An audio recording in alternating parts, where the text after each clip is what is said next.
Bonjour à tous, on va démarrer ce webinaire. Euh, donc déjà, merci de vous être connectés nombreux à notre présentation.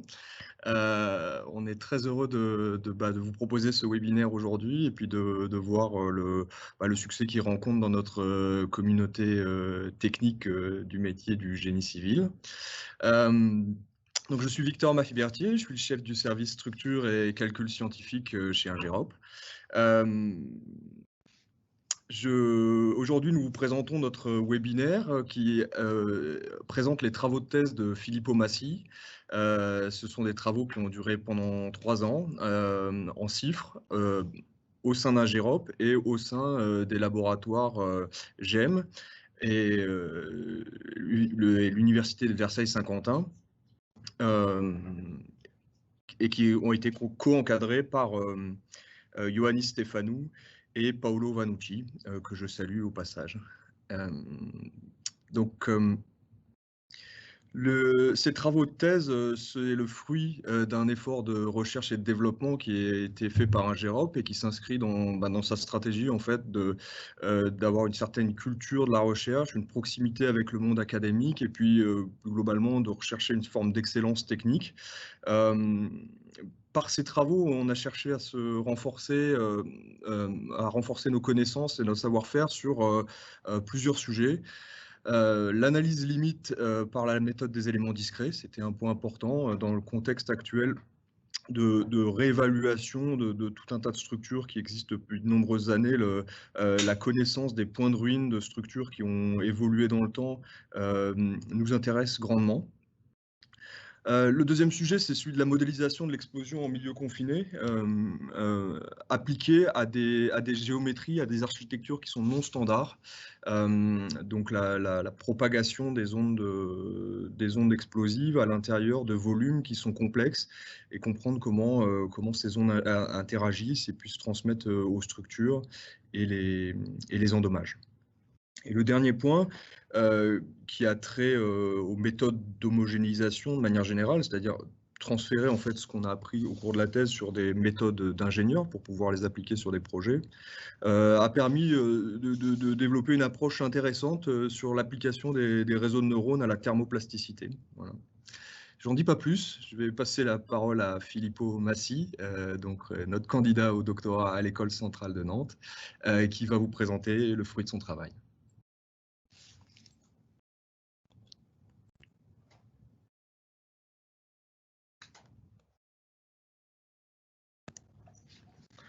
Merci Victor pour cette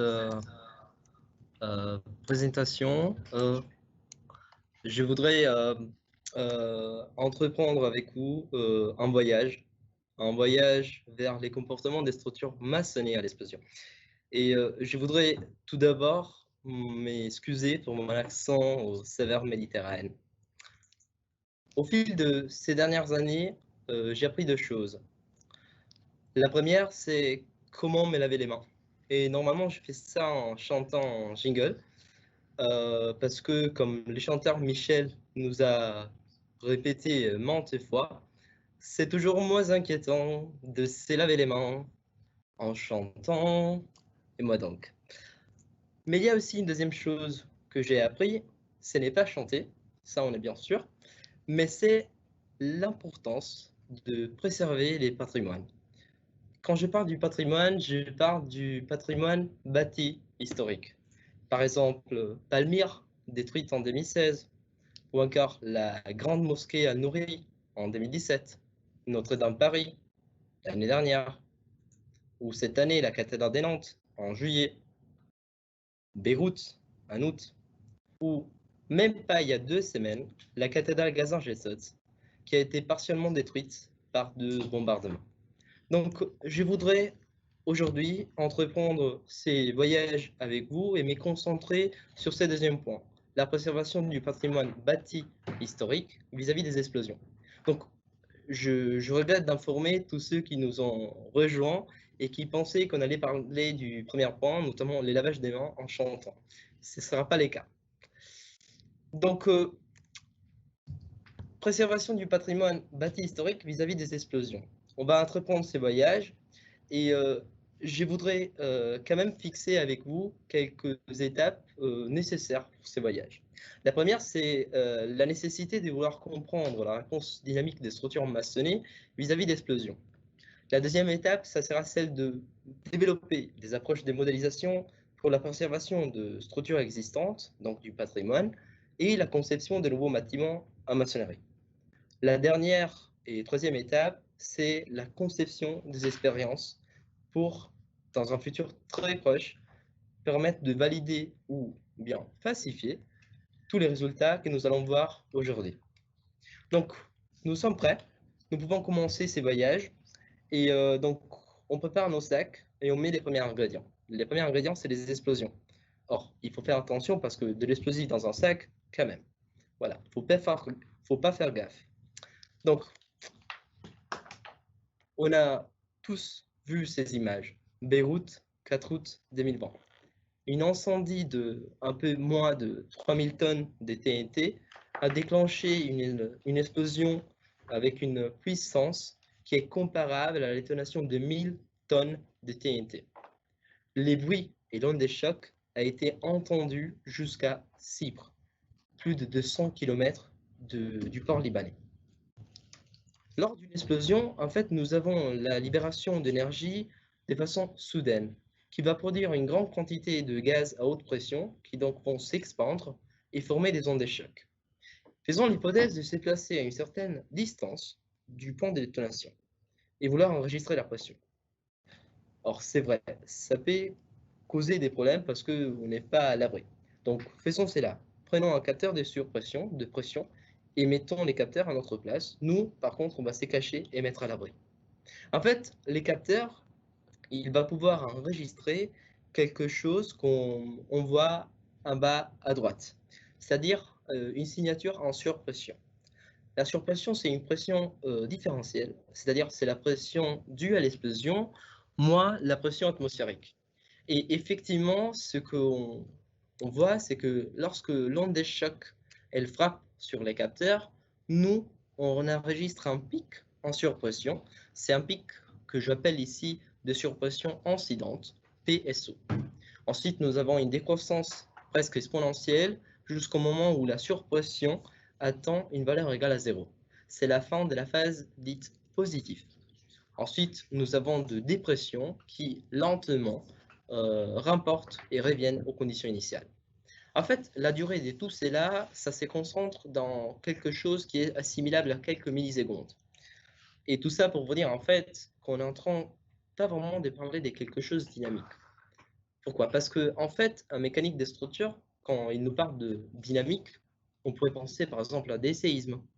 Mais les séismes ont un temps caractéristique qui varie entre 0,1 seconde et quelques secondes. Donc en fait, nous avons affaire avec des phénomènes avec un ordre de grandeur qui est 2-3 ordres de grandeur inférieur. Et c'est pour cela que normalement, on définit les chargements de type explosif comme des sollicitations en dynamique rapide. Donc, faisons l'hypothèse d'avoir une charge explosive avec en quantité W du TNT. Sa détonation va entraîner donc la formation d'une onde de choc incidente qui se propage. Si à nouveau on place un capteur au sol, on va pouvoir enregistrer les mêmes signaux en surpression qu'on a enregistré avant.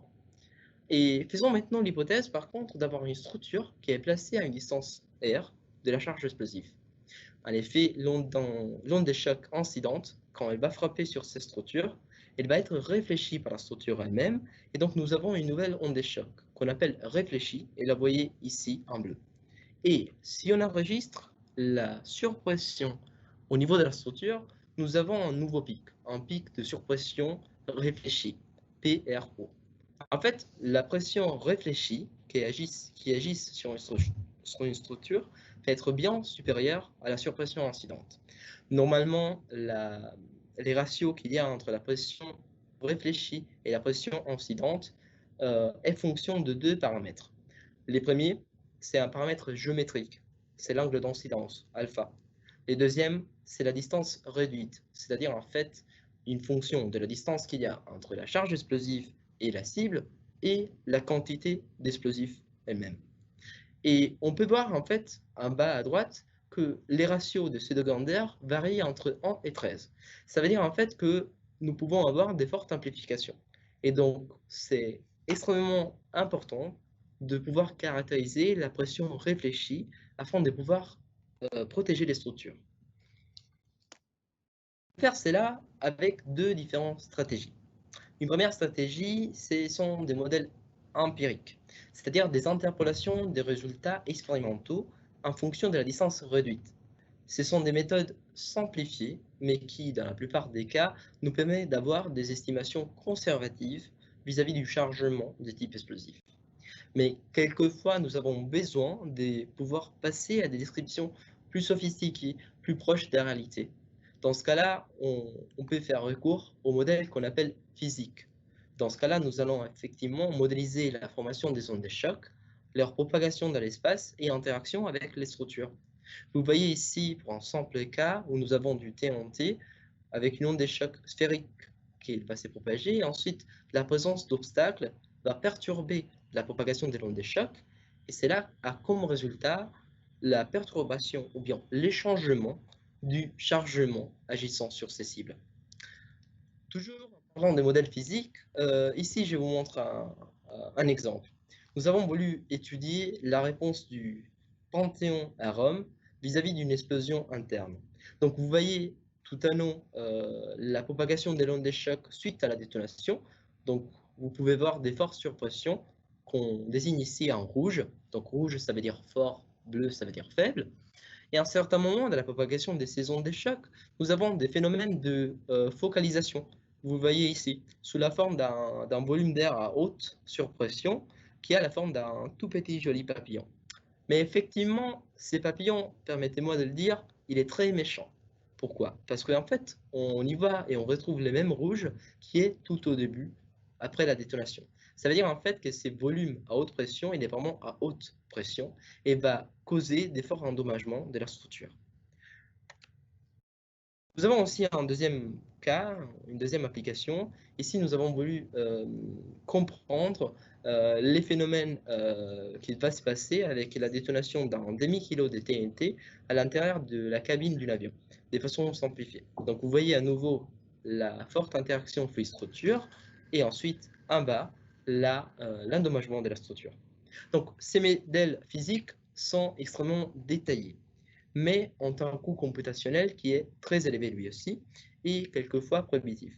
Donc, ça dépend de circonstances et des cas qu'on est en train d'étudier, qu'on pourra évaluer et décider si utiliser des méthodes simplifiées empiriques ou des méthodes plus détaillées, les physiques. Très bien, donc nous avons les premiers ingrédients, maintenant nous avons besoin du deuxième, la maçonnerie.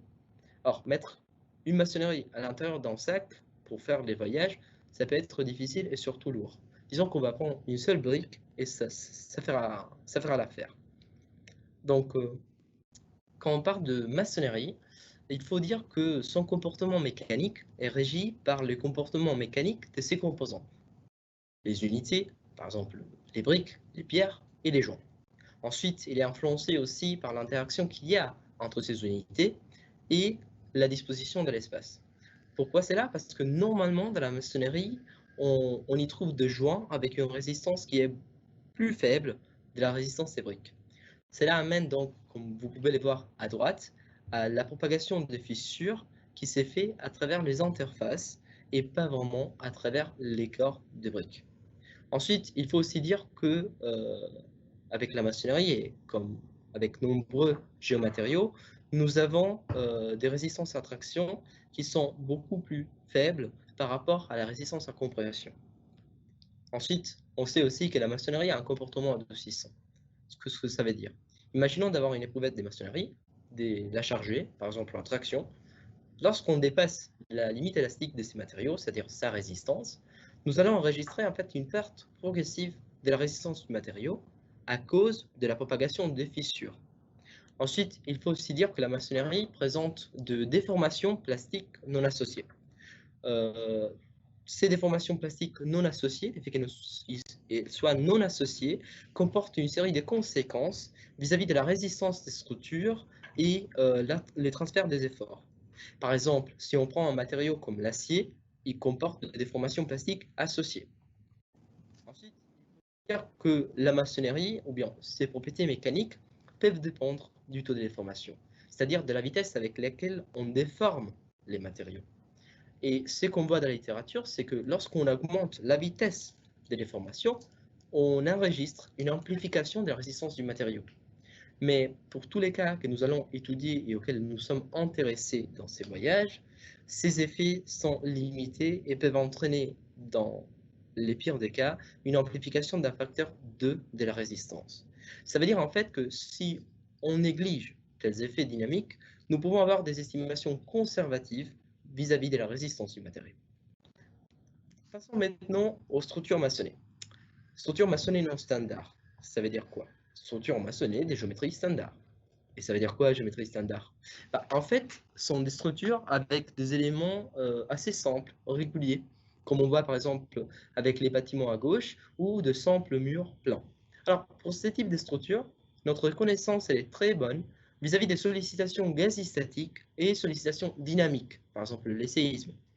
Vis-à-vis des sollicitations en dynamique rapide, les explosions, notre connaissance est limitée, mais néanmoins, nous avons quelques tests expérimentaux qui nous permettent de comprendre les phénomènes physiques qui se déroulent dans ce cas.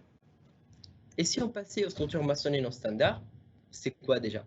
En fait, ce sont toutes ces structures avec une géométrie standard, c'est-à-dire caractérisées par des éléments architecturaux qui ne sont pas assimilables à de murs plans. Par exemple, je pense à des arcs, à des voûtes, aux dômes, à des colonnes. Ce sont que quelques exemples. Alors, pour ce type de structures, nous connaissons bien les réponses vis-à-vis des sollicitations quasi-statiques, mais notre connaissance est limitée vis-à-vis de sollicitations dynamiques, comme les séismes, comme la vidéo nous montre ici. En ce qui concerne les sollicitations en dynamique rapide, les explosions, ce qu'on sait, c'est que effectivement, nous ne connaissons rien. Et quand je dis nous ne connaissons rien, je veux dire en fait que nous avons ni de tests expérimentaux, ni de modélisation de la réponse de ces types de structures vis-à-vis d'explosions. Mais il y a un problème. Pourquoi il y a un problème? Parce que effectivement, si on regarde l'histoire, nous avons nombreux exemples de structures maçonnées non standards soumises à ces types de chargements. Je pense par exemple au Parthénon en Grèce qui a explosé en 1687, ou encore à Palmyre qui a été détruite en 2015 et 2016, ou encore toujours en Syrie, Alep. Donc on se pose la question de vouloir comprendre, et ici la première étape de ces voyages, de vouloir comprendre la réponse dynamique de ces types de structures vis-à-vis d'explosions. Très bien. Effectivement, on sait que la réponse dynamique des éléments en maçonnerie peut impliquer des mécanismes des types corrigides. On les voit ici dans les cas d'un mur soumis à une explosion, et il a une réponse, un basculement avec du renversement. Et on les voit aussi dans ceux des autres cas.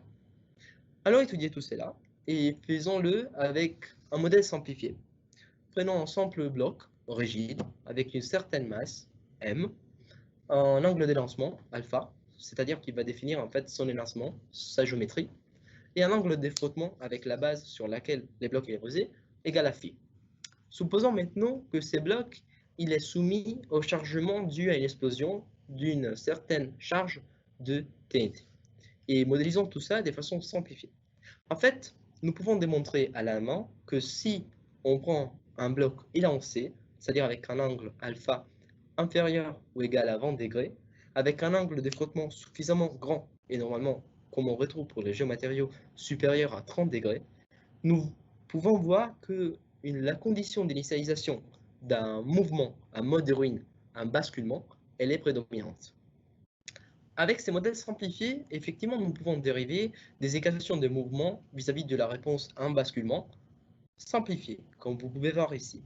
Et ces équations peuvent être résolues de façon analytique. Tout cela entraîne une série de conséquences qui peuvent être très puissantes. Par exemple, je pense au concept de la distance critique. C'est quoi la distance critique? La distance critique, c'est la distance minimale à laquelle je peux mettre ma charge explosive d'un bloc avec une certaine géométrie Et en fait, cette distance est telle que les blocs, il va s'y répondre à un basculement, mais il ne va pas pouvoir se renverser. En fait, tout ça, on peut les traduire de façon rigoureuse, mathématiquement, si on veut, avec l'équation que vous trouvez à non. Cette équation, elle aussi, peut être résolue de façon analytique, et ça donne lieu aux abacs que vous trouvez à droite. Ces abacs sont très importants et peuvent être utilisés dans plusieurs applications. Par exemple, la définition de périmètre de sécurité autour de sites vulnérables. Très bien, nous avons ces modèles, il est très joli, mais il est simplifié. Donc on se pose la question, est-ce qu'il est représentatif de la physique, du phénomène? Allons voir cela. Donc utilisons des simulations numériques détaillées dans lesquelles on va donc enlever une par une les différentes hypothèses. Prenons par exemple en compte l'effet que la réponse de ces blocs, il est si un basculement, mais il pourrait être aussi un glissement ou un soulèvement, ou les trois combinés dans un espace trois-dimensionnel. Mais nous avons fait aussi de simplification vis-à-vis de la charge. Donc, allons utiliser une des méthodes que j'ai appelée physique pour pouvoir modéliser les effets d'interaction fluide-structure dans un espace trois-dimensionnel. En fait, ce qu'on peut voir ici, c'est que si on compare les prédictions numériques détaillées aux prédictions analytiques simplifiées, on voit que les modèles, il est capable de prendre en compte les phénomènes physiques prédominants et il nous donne des estimations qui sont conservatives de la résistance vis-à-vis du basculement de la structure. Passons maintenant donc à la comparaison de ces modèles avec des tests expérimentaux. Je pense ici, et j'ai fait référence ici à des cibles que normalement on remplit des sables et on utilise dans des applications militaires afin de protéger des sites vulnérables vis-à-vis des explosions. Donc nous avons une cible de ces types, laquelle est soumise à différents chargements des types explosifs et on enregistre les déplacements horizontaux. En bas, vous avez en fait les graphiques avec les courbes en bleu pointilleux qui représentent les déplacements mesurés pendant les expériences. La ligne droite noire représente les prédictions et les estimations analytiques. Donc on voit à nouveau que les modèles, ils permettent de décrire la physique prédominante de ces modèles. Ensuite aussi l'effet qu'ils nous donnent des estimations qui sont conservatives. En fait, ces modèles, ici, nous l'avons utilisé pour la maçonnerie, mais il a d'innombrables applications. Par exemple, nous l'avons aussi utilisé vis-à-vis de la préservation du patrimoine artistique, c'est-à-dire la définition de périmètre de sécurité autour de statues exposées dans des musées. Très bien, donc nous avons ces modèles, et maintenant on se demande, ok, mais on parlait de structures maçonnées, des géométries non standards. Donc on s'attendrait sûrement à des régimes de déformation complexes et pas forcément des modes de ruines de type corrigide. Oui, tout à fait. Mais le problème, c'est que pour ce type de structures, nous n'avons pas des expériences. Et donc, c'est pour cela que nous avons besoin de passer à une modélisation avec, qui soit détaillée. Et c'est pour cela que nous faisons recours à la méthode aux éléments discrets. C'est quoi? Bon, nous savons que la maçonnerie, c'est l'assemblage des blocs avec des interfaces, avec éventuellement du mortier. Très bien. Avec la méthode aux éléments discrets, on va pouvoir donc modéliser la maçonnerie comme un assemblage des blocs et des interfaces, comme la réalité. Néanmoins, on va faire quelques hypothèses simplificatives, comme par exemple le fait de traiter les blocs comme linéaires élastiques. Et les interfaces, ou bien là où ça se casse, on va pouvoir les modéliser comme élastoplastiques avec adoucissement et endommagement. Très bien. Maintenant, on s'est posé la question, est-ce que ces modèles, il est réalistique? Est-ce qu'il arrive à décrire la physique du phénomène auquel on est intéressé? Ok.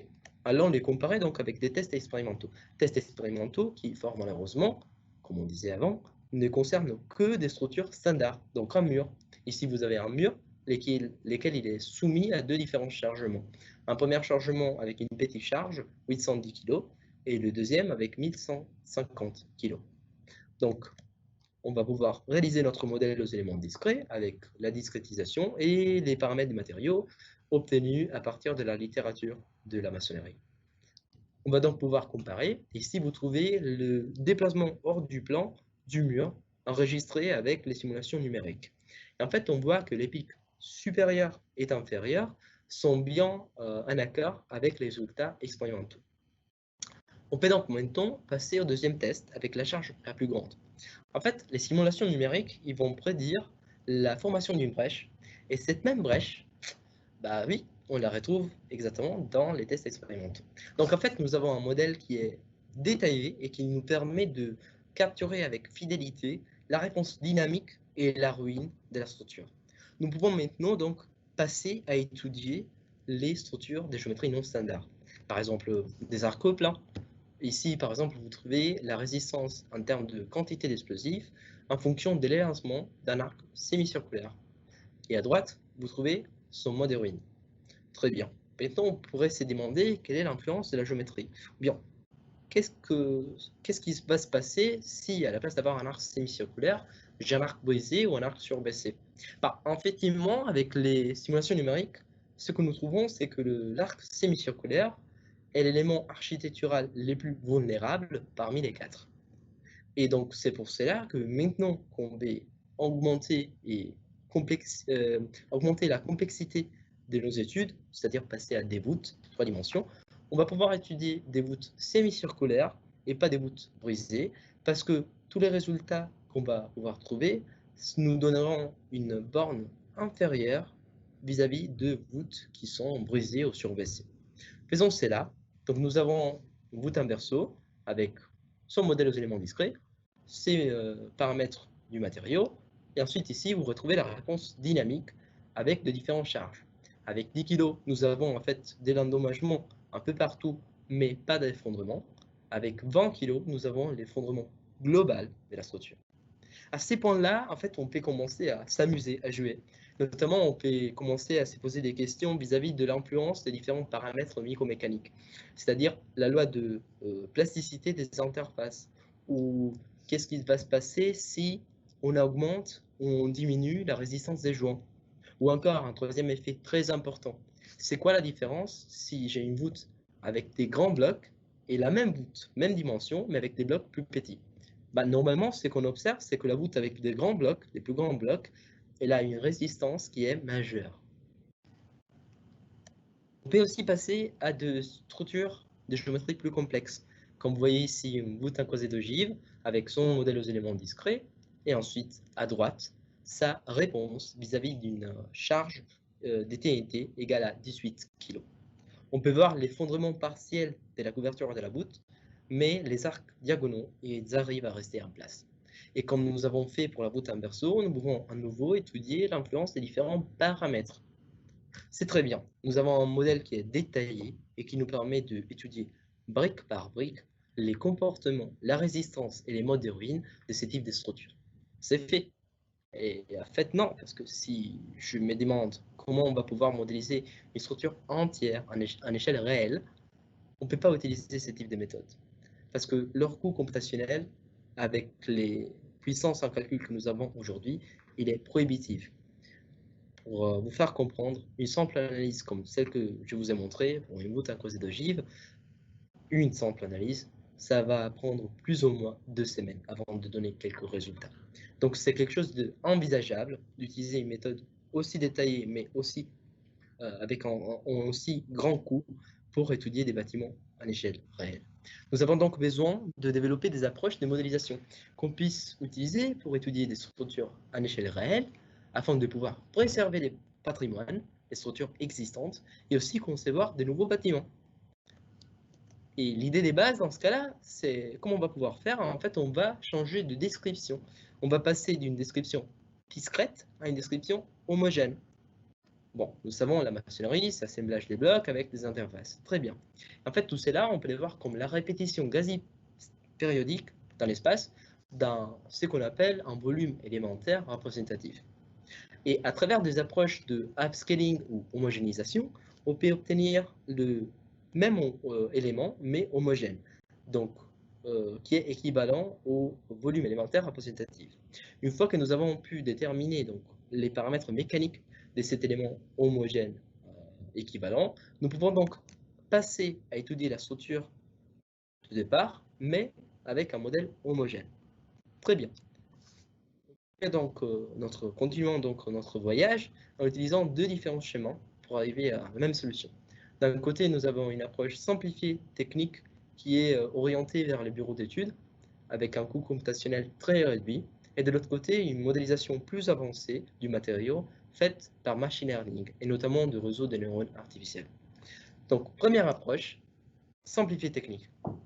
On va pouvoir donc s'appuyer sur le développement théorique de la théorie de l'homogénéisation appliquée à la maçonnerie pour comprendre et dériver les comportements linéaires élastiques de l'élément homogène équivalent. Nous faisons aussi des hypothèses simplificatives d'un comportement isotropique. Tout cela, on les fait sur la base des considérations énergétiques. Ensuite, on va pouvoir donc modéliser aussi les comportements inélastiques, c'est-à-dire l'endommagement et l'adoucissement. On fait cela à travers un modèle de fissuration étalée très utilisé par exemple pour les bétons. Et à travers une approche de upscaling simplifiée, on va pouvoir obtenir donc les propriétés mécaniques décrivant l'élément homogène équivalent représentatif de la maçonnerie. On va donc pouvoir utiliser tout ça dans les cadres de la méthode aux éléments finis, étudier les structures en maçonnerie. Allons comparer tout ça avec ce qu'on connaît, c'est-à-dire les tests expérimentaux pour le mur et aussi les simulations détaillées aux éléments discrets. Bon, vous trouvez à gauche la comparaison pour la charge la plus petite. Et on voit à nouveau que la méthode aux éléments finis simplifiée, elle arrive à bien prédire les pics supérieurs et inférieurs du déplacement hors du plan du mur. Pour la deuxième charge, on retrouve à nouveau que les modèles simplifiés, l'approche macroscopique, il arrive à prédire une brèche qui est qualitativement comparable à la brèche qu'on obtenait avec la méthode aux éléments discrets. C'est très bien. Tout cela, ça nous permet de comprendre et capturer les comportements éléments des ruines de façon simplifiée, mais avec un coût de calcul qui est très, très réduit. Mais néanmoins, ces modèles, il est simplifié, donc ils présentent des limitations qu'on observe lorsque les hypothèses que nous faisons ne sont pas forcément valables, ou quand même, on arrive vraiment à la limite. Par exemple, dans les cas où nous avons des importantes déformations plastiques que nous ne considérons pas. Dans ce cas-là, donc, on voit qu'il y a des limitations, mais il nous permet d'avoir des estimations conservatives de la résistance structurelle. Et donc, en fait, sur la base de ça, on peut étudier cette méthode simplifiée pour étudier des structures à échelle réelle. Par exemple, celle-là, avec une hauteur de 25 mètres et une largeur de 40 mètres, on va placer du TNT au centre et réaliser une simulation numérique pour comprendre sa réponse. Sa réponse est celle-là, donc la formation d'une brèche au niveau du sol, ensuite la propagation des ondes qui entraînent l'endommagement de la voûte, des arcs-boutants et l'effondrement complet de la structure. Effectivement, tout cela, ça nous permet donc de comprendre la réponse structurelle et avec tout ça, avec un coût computationnel qui est réduit. Parce qu'une simulation de ce type a pris un peu moins de 24 heures.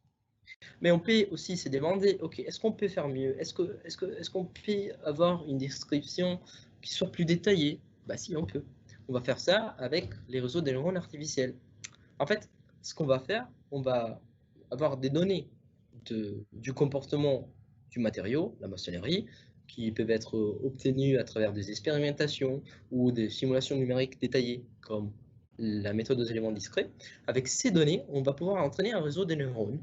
Et ces réseaux de neurones, une fois qu'il est entraîné, peut être utilisé comme une simple subroutine, une simple fonction qui décrit la loi du comportement. Par exemple, on y entre avec des déformations et les réseaux neuronaux, il va nous donner les niveaux de contraintes associés. Très bien, cette méthode, elle est utilisée depuis 20 années, 10, 20 années. Mais il y a un problème à tout ça. Le problème, c'est qu'il y a une absence d'un cadre rigoureux basé sur les lois de la physique. C'est-à-dire en fait qu'une fois que nous avons entraîné ces réseaux de neurones, bah, ces prédictions peuvent être physiquement incohérentes. Or, j'avoue que j'aimerais bien avoir un matériau que j'arrive à casser et lui, en retour, il arrive à me donner de l'énergie, c'est-à-dire qu'il viole le deuxième principe de la thermodynamique. Mais malheureusement, c'est pas physique, donc on ne peut pas.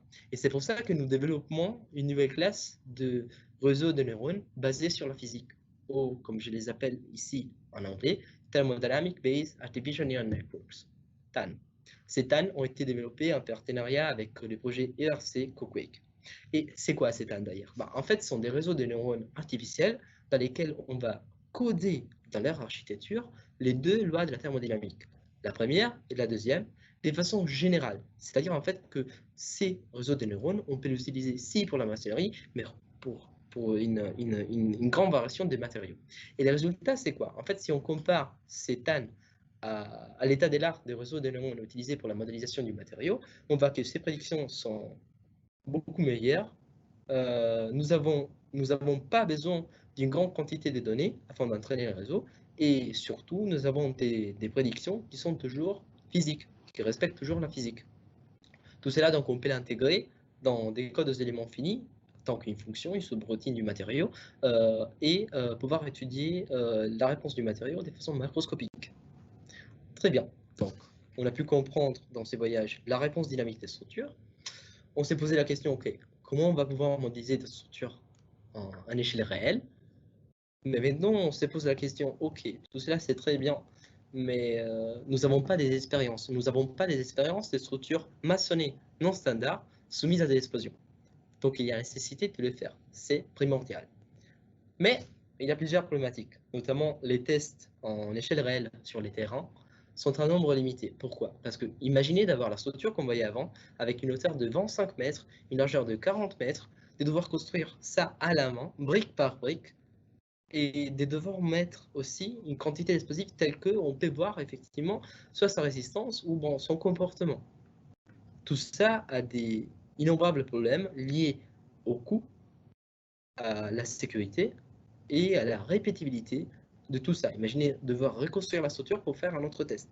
Donc, ici, la question qu'on se pose, c'est très simple. Est-ce qu'on peut prendre les mêmes modèles à échelle réelle et en faire un tout petit truc de ce type? Bah, ça serait génial. C'est-à-dire, on voudrait faire quelque chose qui ressemble à ça. Avoir un modèle, la structure à une échelle réduite, et pouvoir utiliser des chargements simplifiés ou bien de petites charges de TNT qui ne sont même pas de l'ordre de quelques grammes, donc en toute sécurité. Ok, ça c'est pour faire de la rigolade. D'ailleurs, c'était mon expérience du confinement de cette année. Mais effectivement, si on utilise des lois des similitudes afin de pouvoir réaliser des expériences à l'échelle réduite, on pourrait obtenir quelque chose vraiment qui ressemble à ça. Mais il y a un problème, parce que nous n'avons pas un cadre rigoureux, c'est-à-dire une théorie de la similitude, des lois de similitude, qui nous permet en fait de relier la structure en échelle réelle, que j'appelle ici prototype, avec la structure en échelle réduite, les modèles. C'est-à-dire des lois de similitude qui nous permettent de comprendre et de lier la dynamique et la réponse des structures en étudiant seulement les modèles en échelle réduite. En fait, en définissant un facteur d'échelle géométrique, de réduction d'échelle dans les modèles, on va pouvoir, à travers ces lois que nous développons et nous allons voir maintenant, nous allons pouvoir obtenir la charge de TNT équivalente en échelle réduite qui correspond dans l'échelle réelle à la charge qu'on pense pouvoir appliquer au prototype. Donc en fait, tout cela, on peut l'obtenir à partir du théorème de Pi et faisant des développements, on arrive à obtenir cette équation non linéaire qu'on peut résoudre et ça nous donne quelque chose de ce type. Notamment, vous voyez qu'en bas, si on réduit les facteurs d'échelle, on va pouvoir diminuer l'intensité des ondes de choc, de l'impulsion et de la surpression. Tout cela, c'est quelque chose qui est très bien et qui nous permet en fait d'envisager deux expériences. Ici, vous trouvez des applications numériques avec des colonnes monumentales. Donc, vous avez des prototypes avec une hauteur de plus ou moins 10 mètres et les modèles que c'est que 100 cm. Et en bas, vous trouvez des graphiques avec la réponse en déplacement du modèle et du prototype. Et vous voyez qu'ils sont vraiment très comparables. Tout ça, en fait, nous amène à avoir, dans un futur proche, la possibilité de concevoir des expériences en échelle réduite pour des structures de géométrie non standard. Donc, je voudrais arriver à la fin et à la conclusion de ces voyages. Nous s'était posé la question donc, de vouloir comprendre la réponse dynamique des structures vis-à-vis des explosions. Nous l'avons fait avec la méthode, un modèle simplifié pour étudier les modes de type corps rigide et la méthode aux éléments discrets de façon détaillée pour décrire la réponse des structures non standards. Ensuite, on s'est posé la question, ok, mais il faut préserver les patrimoines et pouvoir travailler avec des structures en échelle réelle. Et donc, c'est pour cela que nous avons développé une approche technique macroscopique simplifiée ou de réseaux de neurones basés sur la physique, l'ETAN. Et ensuite, on s'est posé la question de vouloir pouvoir concevoir dans le futur des expériences à une échelle réduite Ces expériences, en fait, nous permettront de vérifier ou falsifier les résultats de ces travaux. Et ces deux étapes, c'est-à-dire l'intégration d'Ethan pour la maçonnerie et leur implémentation dans des codes finis, dans des codes aux éléments finis et la conception d'expériences, seront mises en œuvre directement dans les cadres de deux projets. Le premier, c'est BLAST ou Blast Load on Structure. C'est un projet Connect Talent financé par la région Pays de la Loire et notre métropole. Et l'autre, c'est CoQuake, Controlling Earthquake. C'est un projet ERC. Donc ici, j'ai mis une liste des publications auxquelles j'ai fait référence tout au long de ces voyages. Ici, vous trouvez ici une liste des publications les longues de ces 3 années de thèse. Et je voudrais vous remercier pour votre attention. Je voudrais aussi remercier Félix et Sophie qui sont et ont pu gérer tout ça. Et c'est grâce à eux que vous pouvez voir ces webinaires. Et j'ai hâte d'entendre vos questions. Merci.